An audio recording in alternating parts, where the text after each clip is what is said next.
work because somebody in the Americas reminded us that we needed to use the oral tradition in order to beat the fraud of the paperwork. Mm. So now you're seeing it. People that before would be slaughtered for trying to reclaim their tribal rights to their territory being successful. We worried about being the victim. I don't care what nobody that come over here say about me. They can't move me. They can't stop me. All they can do is be cheerleaders on the sideline for the enemy, or they gonna get out the way, or they gonna be cheering for us. There's only three positions. You either rooting with the enemy, you rooting with us, or you get the hell out the way. Okay. Right? So I don't care about somebody that we've been supporting all this time. They ain't never treated us right. Man. Why are we supporting this long? For real. Because we were brainwashed in believing that we are them.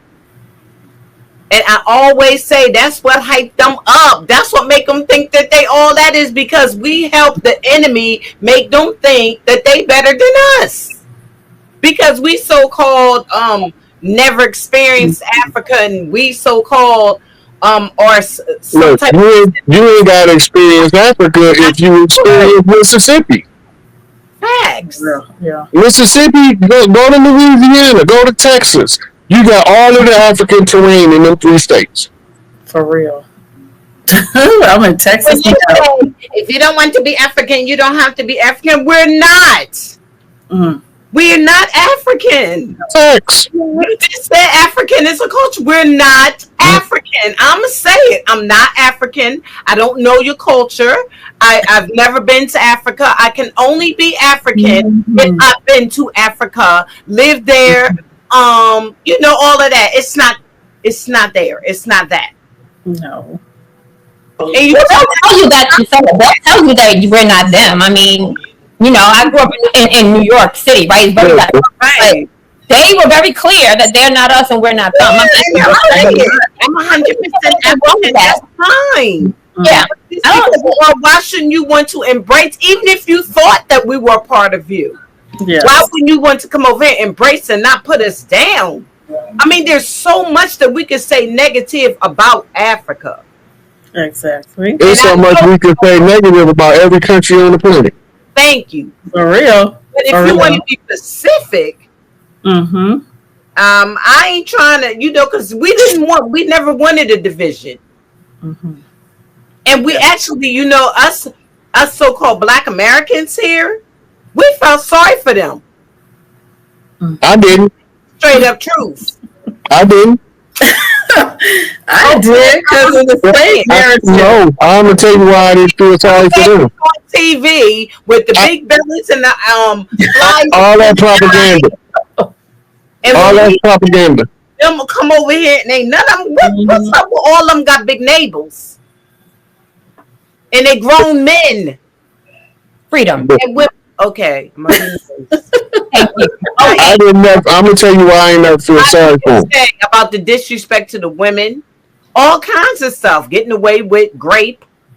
I mean, it's a whole bunch of stuff that we could say, but we don't do that. We said we wanted to welcome our brothers and sisters that are the same hue as we are from all over the world. We was, you know, what's going on?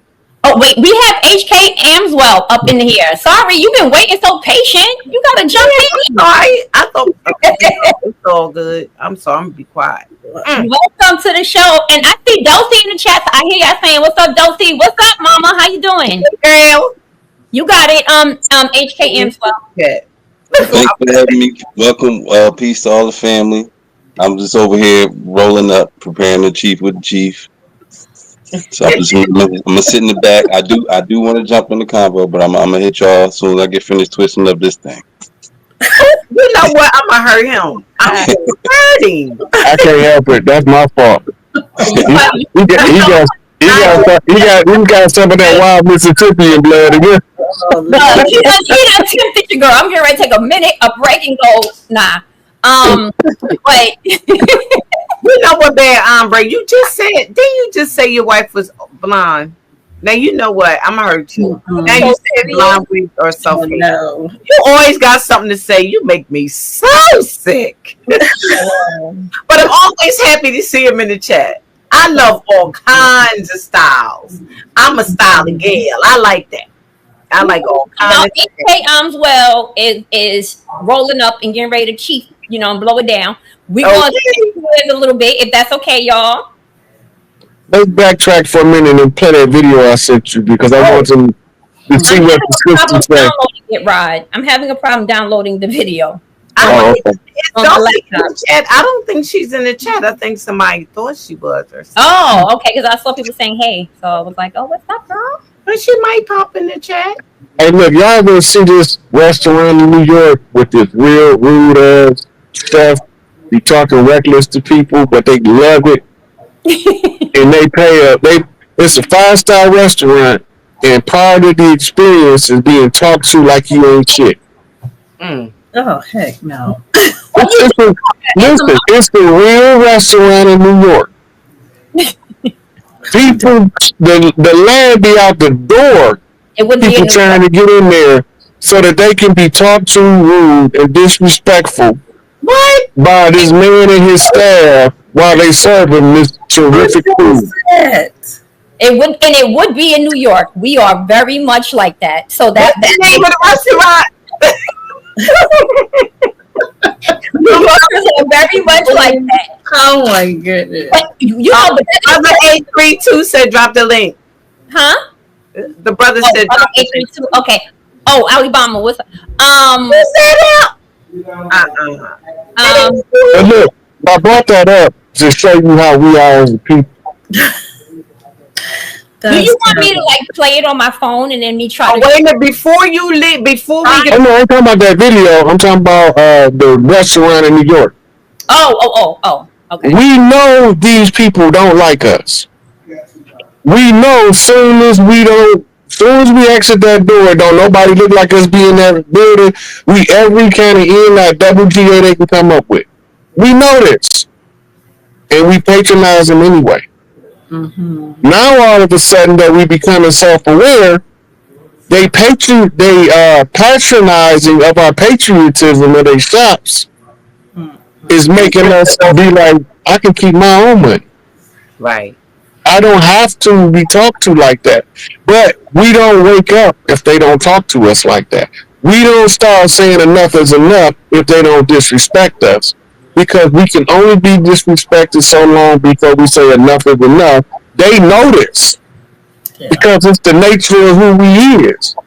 We just got long-suffering patience that allow us to take it longer than anybody else, and that's why we've been at the bottom this long. Because can't nobody else take it like us, because we're the strongest. And that's how the last get to be made first at the end when the new beginning turn around. The last gonna be made first. We was last. Right. Haiti was last. Jamaica was last. Dominica was last. So now, when we seeing all these people talking to us like we last, they saying the only way we gonna stop talking to y'all like y'all last is when y'all move into the first place. Talk about it. I'm not mad at none of them.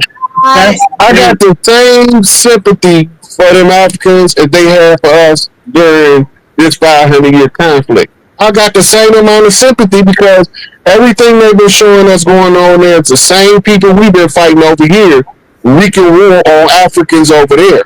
And then they sending their cronies over here to make us think Africans don't like us. Africans ain't thinking about us. Why would they not like us? We not even part of their day-to-day struggle or their mentality. They don't walk around talking about, I'm wondering what the Negroes in America doing. That's not even on their mind. They trying to figure out how I'm going to feed this baby. Who I'm going to help me cook this big-ass meal for this whole family? They got their own set of problems to worry about. The only ones worried about us is the ones that don't want to be over there with them. And how do they get the resource to get away from them if they not helped by an outsider? Right. See, you got to pay attention to this stuff. It's war. Bang Dong Conference, 1954, Saperno. all of the African and Asian nations, the 9 pale-faced nations of Santa, don't forget what I just called you about. Just don't let me forget either, but I won't. Yes, ma'am. All right. Talk to you later. Okay. Peace. Okay, Alibamo, what's up? But wait a minute, Dots. Before we go tonight, too, I wanted Rod to speak on the fact that the all-white community. Okay, but let's hear Alibamo and then we'll get to that after. Okay. Hey, Alibama. Good evening, ladies, and I won't be able to probably stay long either. But I just wanted, that was some of the questions I wanted to ask you, Brother Rod, if you don't mind, to walk. You good? You can bounce back to that all-white community nonsense because we've allowed them to think they can be all white. But here's the thing I wanted to ask you, Rod. Number one, El-Haj Malik El-Shabazz, he went to the United Nations, pushed human rights as an agenda. These countries, quote unquote nations, didn't even have a name. Why is it they have never respected that? Or let me say, this is my opinion. You can respond how you think. They don't even mention him to this very day. That's why they became free in the wake of the civil rights movement. What say you, brother? Who are you making reference to? You said Malcolm went to African nations. I said when he went before the UN, trying to bring the human rights issue and elevate the confusion that was being caused by the civil rights movement. The African nations became nation states. They didn't exist before then. You see what I'm saying, Rod? They don't pay homage to Malcolm or our movement to this very day. Look, a lot of the ones over there give Malcolm his credit, but we don't get the information.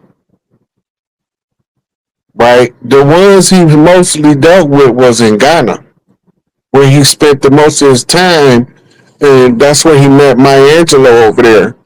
And she was dating the African king at the time, and Malcolm came to see her while he was there. He only stopped in a couple of countries in Africa. In each country that he went to, I think Egypt refused him because they didn't want him to die in Egypt. And so he went to another country.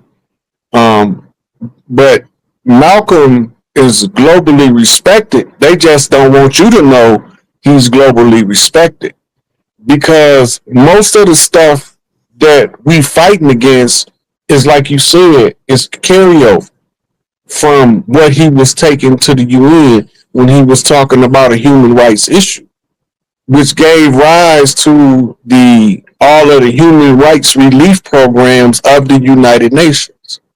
But they still don't want to give us the same relief.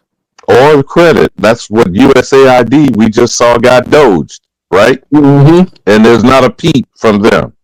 But go ahead, you still want to cook on it because my next question is about the freedmen and see what you say on that. So they don't want to ever admit we did anything of renown or anything of consequence so they can continue to downplay our movement to reclaim what's ours. The only thing they don't have an answer for is when we follow in the tribal tradition, rallying the tribes, they don't have an answer for that. But they have an answer for suppressing us, for labeling us in the media to assassinate our characters. This is part of their war protocol. It's called hanging in effigy. It's a symbolic lynching ceremony done in the form of prosecution of a criminal act that may or may not be true and may most of the time be overly exaggerated to intensify the negative reaction to get your political prisoners spoiled in the eyes of any prospective jury that will hear the case. So use the media. That's terrorism. Yes, they've been doing it to us the whole time. It's not new. And when that don't work, they do what they did to MOVE in 1985. They blow us up. They do what they did to that church in Alabama. They blow us up. Right? That was done on my 5th birthday. Those girls were sacrificed. Mm-hmm. Here's the thing about the Muscogee Creek and the quote unquote citizenship. Okay, we're getting ready to pull up that, Alabama. That was the next thing we was getting ready to pull up. So I want you to hold that because I want to read the article first, and then you follow up with that question. Okay? Can we do that? You got it, sis. Cook. You went right where I wanted to go. Hold on. Let's call it masterful segue. See, now I done talked too fast. Hold on, I gotta pull it up, y'all. Oh, good. Y'all can continue talking. Let me pull this up. While she's pulling that up, I want you to tie together that if you hadn't heard, the Cherokees are now asking for Congress to fix the problem, Rod. So when she pulls the article up, could you roll those two together? Yep. All of it is intertwined anyway. And what's really taking place. And you remember, before she pulled us up, we was erased on paper, but they couldn't remove us physically. There's too many of us, and we populated too fast. So they are the few, we are the many. We just gotta remember who we are. But remember, they took us on paper and changed who we was on paper, but they didn't change who our traits and characteristics of tribal people doing tribal things everywhere we go. Yeah. That was a good segue, Alabama. 1 second. Let me pull this up. Okay. And if you could, while you do that, maybe put another, pull up the 3 million acres they gave to Muscogee. If you can pull that up in the back and maybe put that in the chamber. But go ahead. You while I read this real quick, do you want to just send that to me and then I can pull it up faster? I'm going to see if I can do it. I'm on my phone, but go ahead. Okay, so basically it says the Muscogee Nation Supreme Court affirmed that individuals who are descendants of formerly enslaved people under the tribe are legal citizens, are now considered legal citizens. The ruling comes after Muscogee freedmen have repeatedly fought for tribal recognition in and out of court alongside descendants from the Chickasaw, Choctaw, and Seminole nations. The court ruled the tribe's by blood language for citizenship requirement, the basis for denial of freedmen applications, was unlawful under the 1866 treaty, which granted freedmen citizenship status, and ruled the Citizenship Board must act accordingly. And there's a quote. I'm going to skip the quote. No, I'm not. I'll read the quote. The matter is remanded to the Appellant Citizenship Board, who is directed to apply the Treaty of 1866 and issue citizenship to the respondents and any other future applicant who is able to establish a lineal descendant on the Creek by blood Dawes roll or the Creek Freedman Dawes, the ruling said. The case was originally heard in September by a Muscogee District Court judge who ruled in favor of freedmen descendants Rhonda Grayson and Jeff Kennedy. The pair were initially denied citizenship in 2019. The tribe appealed the decision, throwing the case into the hands of the Muscogee Creek Supreme Court. The Muscogee Creek Indian Freedmen Band took to social media to celebrate. After 46 years of disenfranchisement, we can finally reclaim our birthright as citizens of the Muscogee Creek Nation and honor our ancestors, the statement said. All descendants of the Creek freedmen can now claim their birthright. We pray that their ancestors are proud. A spokesperson for the tribe said the tribe may request to go back to court. Hold on, you guys. We are currently reviewing the order to understand its basis as well as its implications for our processes. It may be necessary to ask for reconsideration of this order to receive clarity so that we can ensure that we move forward in a legal constitutional manner. The tribe would become the second to grant citizenship to its freedmen after the Cherokee Nation did so in 2017. So they're delineating initially like these two groups of people, the Muscogees and then the freedmen. All right. Now, Alabama, take it away with your question. So do you see that in the private chat? Hold on. That got me working tonight. You know what? You see what it says with the headline there, Docs? The U.S. Supreme Court holds that 3 million acres of land in Oklahoma are indigenous lands. Let me tell me nothing I didn't already know. Look, okay, so let me give you a little idea. What I'm making, Rod, is they're putting in the hands of the quote-unquote civilized, federally recognized. But go ahead, cook, brother. Okay, so you gotta realize a couple of things. They got tribes that they had treaties with. The treaties were the written between the tribes and the colonizers on what part of the land they were supposed to settle, but then they violated all of the treaties. Now, what we're seeing is everything you see coming in, you got to see going out. All of the Rod, you know we can probably hear you. let me go out and come back in. No, we can hear you now.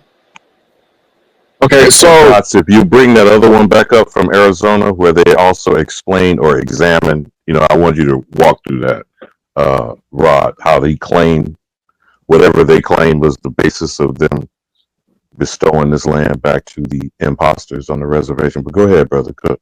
yeah, you got to remember when they was doing the Trail of Tears and they was creating the Dawes Road, right? All these things are contemporary.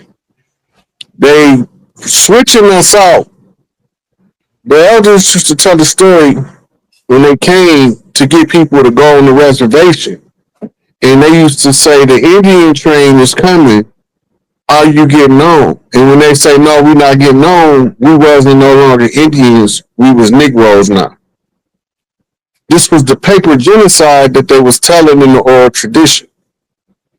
And the Indian schools was being populated with Mongolians, where they taught them how to be us. As they became graduates, that means they're adults now, marching on the Trail of Tears. Some of the people went with them, and this is how they got their native blood from the tribes that did go on the Trail of Tears and marched to Oklahoma with them. All this land right here that you see was already set aside as the conclusion of the Trail of Tears.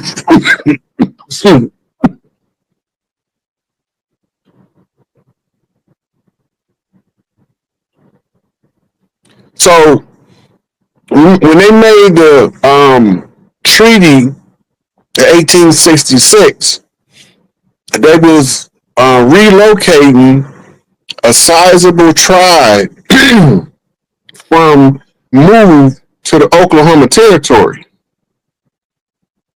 right? All of the Supreme Court doing is saying they already had this allotted for the freedmen, and they never made it there because they end up populating various cities in the southeast because they was being murdered on the Trail of Tears. So that's so they can switch us out. So now you have the ceremonial tribe, which is not the original tribe.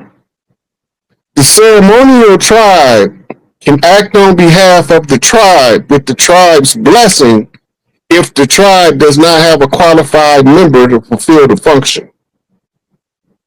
So this is why you see those Muscogee Creek that went into Atlanta and Cop City to put them on public notice. They was following the tribal tradition. And that's why she had to read it and not just pass it to him and leave it. She had this mention in there, in the document she's reading, it say both the Muscogee Creek and ceremonial Muscogee Creek. So she identifying both tribes, which is actually tribe and adopted tribe, to do the work on behalf of the tribe because most of us were scared to do it. So we had a lot of help from people that don't look like us, reclaiming everything, like the dude with the helmet sitting behind Pelosi's desk was taking us from Admiralty jurisdiction back to the Republic so that they can give it back to the tribes. As long as we was under Admiralty jurisdiction, we was at the mercy of the Vatican in Buckingham Palace. So As soon as we clarify how citizenship has turned into a process of enslavement. Because in order to be a citizen, you have to be registered piece of property to a nation. Every citizen's registration number is called your social security number. In Auschwitz, they called it your tattoo. It's the same thing. One was tattooed in their skin, the other one was given to you on a piece of paper. So the citizen is actually the property of the nation state. In this case, the nation state is Washington, D.C., who's asserting occupation rights in the interim capacity of government until such time as the rightful tribes remember that they had a tribal right to reclaim the land, at which time they would have to systematically close. But you have to get us back from admiralty to republic, and then you will see the courts start making the rulings synonymous with when the republic made the treaty with the tribe. We just looking at them reverse engineering the whole screw job. They just reversing the screw out. Ain't none of it new. They already owed them people that stuff. They was already promised that earlier in the corporate history. They just doubling back, trying to make it look like they was really working for us when all the time we know they've been faking the funk the whole time. Because we're dealing with outlaws. Could you do me a favor, Dots, and go back to that Arizona article and scroll down to the Q&A portion? Because I want you to chop that up, Rod. The Q&A portion of the article. What did you say, Alibama? Sorry. The other article that was from Arizona, because that was referring to a book that was analyzing the Supreme Court ruling, which is McGirt versus Oklahoma. Are you hip to that case, Rod? I'm not. You'll see the first question. Okay. And if you could, maybe zoom in so Rod can see it. I'd like at least a couple of questions, Rod, if you could walk through them and respond to that Q&A. You see that back and forth going on there? Take a couple of those questions, brother. Chop that up. Okay. You want me to ask the question? It says your book is titled A Promise Kept. What was the original promise made to the Creeks by the Supreme Court? Did he give the answer? You want me to read it? The promise was that in exchange for Muscogee Creek Nation homelands in present-day Georgia and Alabama, the United States would guarantee lands for the Creeks in present-day Oklahoma. That's exactly what I was just talking about. I had the geography wrong, but this is what I was talking about. Okay. Once on those new lands, the Creeks would govern themselves and have jurisdiction over their territories in perpetuity, which is like forever. Yeah. Miller says this promise to the Creeks and other removed groups was made in the 1830 Indian Removal Act, reiterated in the 1832 treaty with the Creeks, which was the Treaty for Creek Removal, and in the 1866 United States Treaty with the Creek Nation, the treaty forged after the Civil War. That's interesting. Interesting. Okay. Why weren't those promises kept? Etheridge says they never had any intention of keeping them. Before the ink even dried on these treaties, the federal government began interfering with Native American sovereignty and jurisdictions, right? So this thing is problematic for me already because of that Native Americans, right? Because that's always I feel like, all right, let me keep my comments on myself. All right, and once Oklahoma gained statehood, it began to encroach on Native American rights. The federal government for decades turned a blind eye to Oklahoma and other state encroachments. So why were federal and state governments interfering and trying to usurp the promise? It's fairly simple. They wanted the land. Miller says the land and all of its assets, including oil, timber, and minerals. Now, I want you to go maybe one more Q&A exchange there. And remember Tulsa, Viola Ford Fletcher, and I'll even throw in the Osage Nation. Remember the bullshit killers of the Flower Moon, Rod? Mm-hmm. Cook, Dots, cook. Okay, next question. Explain the Trail of Tears and other atrocities Native Americans endured because of the defiance of the original Supreme Court decision. Miller says, the Indian Removal Act of 1830 was a dark stain on American history. Today, we would call what the United States did ethnic cleansing. Other tribes were also removed to the Native American territory. My tribe was located in Ohio when we signed a treaty of removal in 1831, and then we were removed to where we are today, in the northeast corner of Oklahoma. Etheridge says, the Trail of Tears is the name of the deadly 1,000-mile route that the Cherokee Nation was forced to follow when they were moved from present-day North Carolina and Tennessee to present-day Oklahoma. It has also come to refer to the removal of any of the 5 civilized tribes, including Cherokee, Creek, Seminole, Choctaw, Chickasaw, from the southeast. The United States government, wanting to acquire all indigenous lands east of the Mississippi River, forcibly removed most of the Native Americans, nearly 100,000 people living there.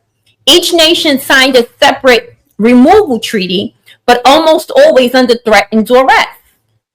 These treaties forced them to relinquish their homelands for lands in Oklahoma, in Kansas, Nebraska, and parts of Iowa. Most resisted and were removed at gunpoint. Many of them lost their lives on the long march. Some perished once they arrived in Oklahoma because of the disease-infested and poorly supplied camps. And many simply died from broken hearts. Scholars estimate that about 33% of the Creek population was lost in the removal years. It was one of the darkest and dastardly episodes in American history. When you pause there, Dots, and again, this is just my perspective, it could be my opinion. The Negroes died, those that may have been relocated, okay? The imposters were set up when they got in Oklahoma. You feel me, sis? But isn't that wording problematic for y'all, the Native Americans? It is. But let me leave you with this last point. Okay. The fact that Viola Ford Fletcher is still alive. The ongoing crime is the bodies are being dug up as we speak. The mass graves are being unearthed in the same land that's being handed to the imposters. You follow me now, sis? Yeah. But she's being referred to as black or a descendant of an African slave, and I yield. Right. That was part of the paper genocide to write us as African slaves, but we was here the whole time. Yep. The whole thing was the same story I was just telling. They just was telling in there, Yeah. right? And the government, remember, they had waged war against us, and they made the original treaties is between them and them, not between us. The tribal treaties that they made with the 5 civilized tribes was they attempt to hold the bear at bay. So 5,000 tribes. Yeah. We're not going to leave the fate of all of us to the hands of 5 tribes. Right? We had tribal networks and confederations that were set up to protect parts of the land. Yep. This is why in the South, the Confederates was the Iroquois Confederacy. And they got us believing that there was some pale-skinned hillbillies riding around on white horses with white hoods on, and nothing could be further from the truth. The North was settled by the Cherokee Confederacy, which includes several tribes. But Cherokee is the catch term used to incorporate many tribes and non-tribal membership under a tribal control system that became a constitutional government. Yep. Right now, we have this interim George Washington established government hijacking the Continental Congress that was supposed to have been us asserting our jurisdiction. They replaced us with the George Washington Masonic government that was under the control of Albert Pike's morals and dogma concepts. And that was a conjure, a sorcery, witchcraft, whatever you want to call it, to keep us from ever remembering who we were by changing the narrative. This was the purpose of the paper genocide, to confuse who we are when we look in the history books and to teach us to disregard what our elders told us and believe what the historians wrote. We don't always believe them because some of the stuff don't match up with what my grandma told me, what Papa told me. It ain't matching. But it's their history, and history is written by the victors. So then you ask yourself, if the victors wrote the history, how will they tell the story to keep the conquered from rising up from under the conquest? Always confuse their identity of self. It's the George Washington challenge. 200 years later, will they know who they are? Will they know what side of the ocean they originate from? Tell them they from Africa. Tell them they ain't from here. But all of the mounds say different. All of the artwork say different. The pottery and the crafts say different. Our understanding of how we move on the land say we've been here. So now you see them scurrying in their system to make arrangements to fit their narrative into the reversal of what they did in the first place as the dirt. You can't fix it now. It's too far gone. But the appearance of fixing it is actually backstepping you out of the process. The same thing they should have did in 1866, they want to do in 2025. That don't make sense unless it's an agenda attached.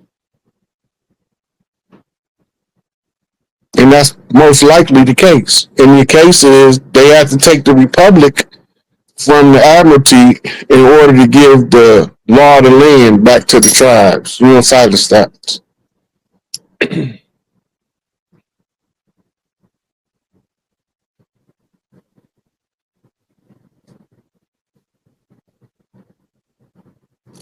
I don't know if you wanted to do any more interactions on that Q&A. I just wanted to bring it to you so you saw where, and by the way, this was from 2023, McGirt v. Oklahoma. And until Viola Ford Flesher's issue is presented correctly, because this last ruling from the Oklahoma Supreme Court, which had one of the judges in tears, was based on a nuisance suit, a public nuisance suit. The bodies are still being dug up from the massacre. They still have an ongoing crime. There's no statute of limitations on murder. Yeah, but look, they still haven't overturned the Dred Scott case. That means that it's still active in law. Whether we think it's active or not in our day-to-day life, in the system of law and jurisprudence, the Dred Scott case, where we have no rights that they bound to respect, still applies in their system until they overturn the ruling. So anytime that we make a complaint, it's irrelevant to us because we outlaw tribes. We didn't have anything to do with their system. So when we get caught in their system, they have no regard for us. We don't have no party to we ain't got no dog in that fight. We just there at their dog fight. So they don't have they feed us to the dogs. It don't matter to them because it's a military conquest in the first place. The conqueror makes the rules, and the conquered follow suit until he realizes that he's been conquered, and he rallied the troops in order to reclaim what's rightfully his. Right? She gonna get what she got coming to her. But the problem is until we realize who we are in enough quantity to reach critical mass, we're going to still be seeing it. They following their rules.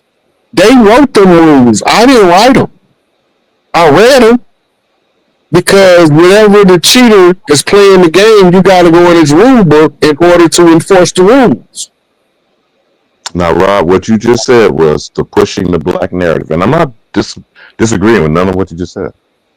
But pushing the black narrative shows and proves you're being made a black condition. Black is not a people.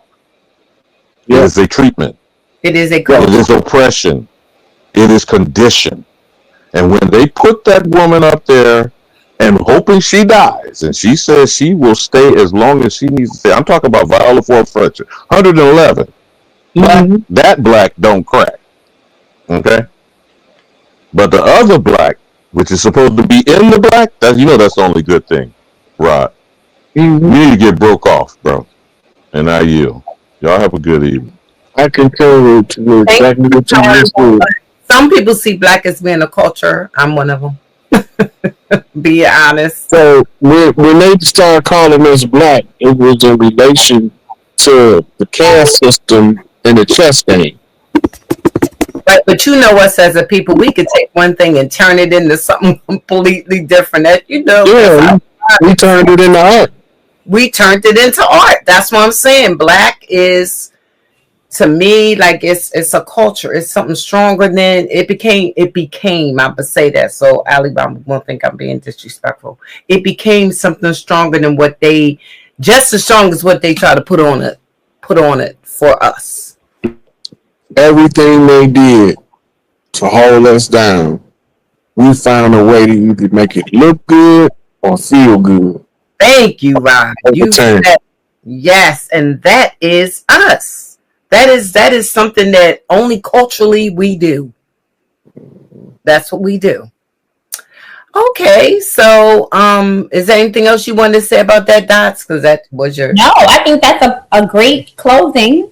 Mm-hmm.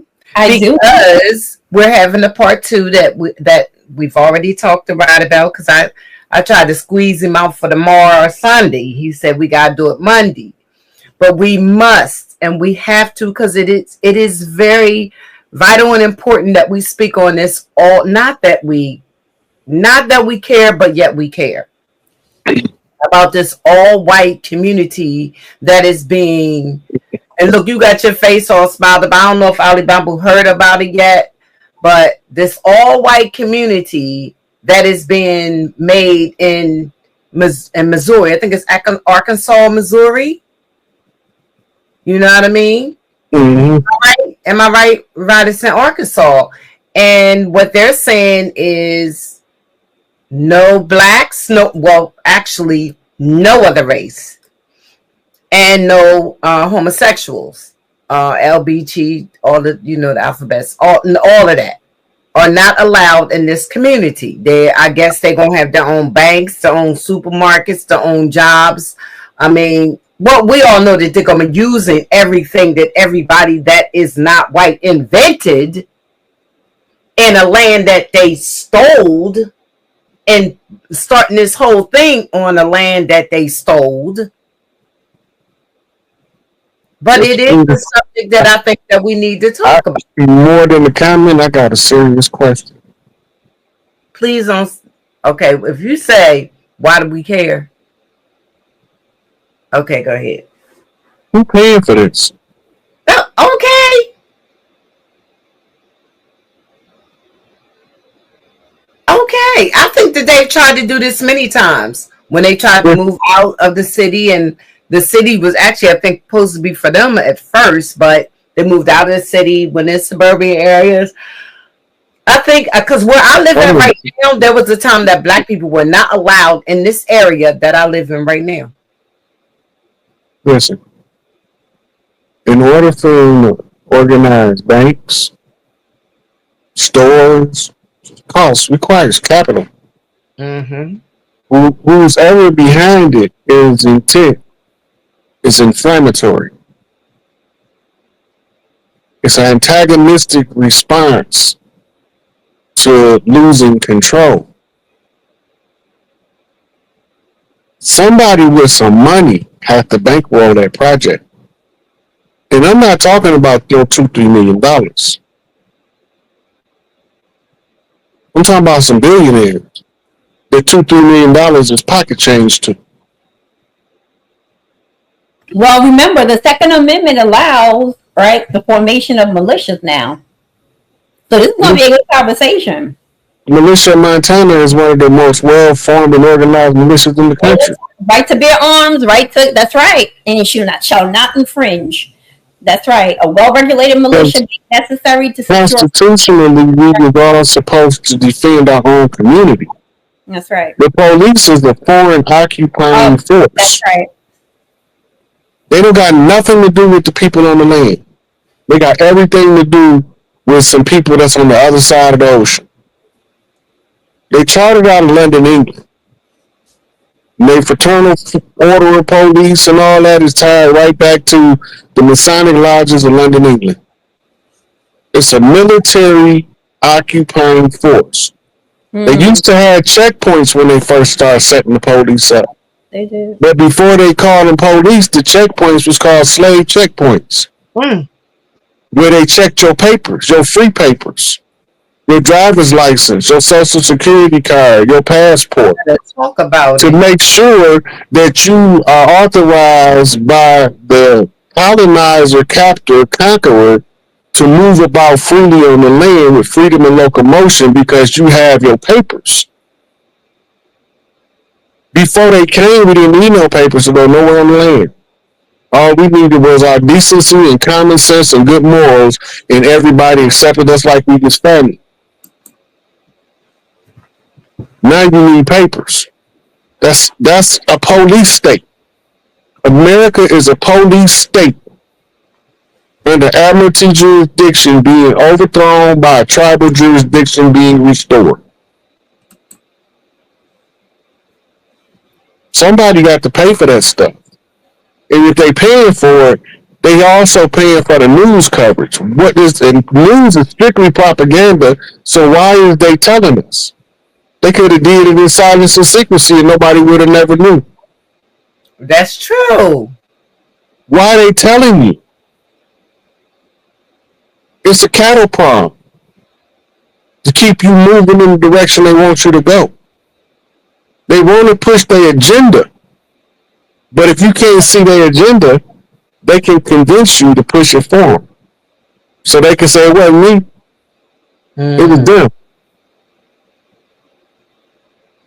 Everybody came over here was supposed to isolate into their own community like the Amish, like the Quakers, like the Mormons, like the Jehovah's Witness. They was all supposed to form their own community under the rules of the tribes. But the government stepped in and turned them into 501c3s and made them all slaves right along with us. And gave them an agenda that if you want to keep existing, you have to follow. That is true. It makes a lot of sense.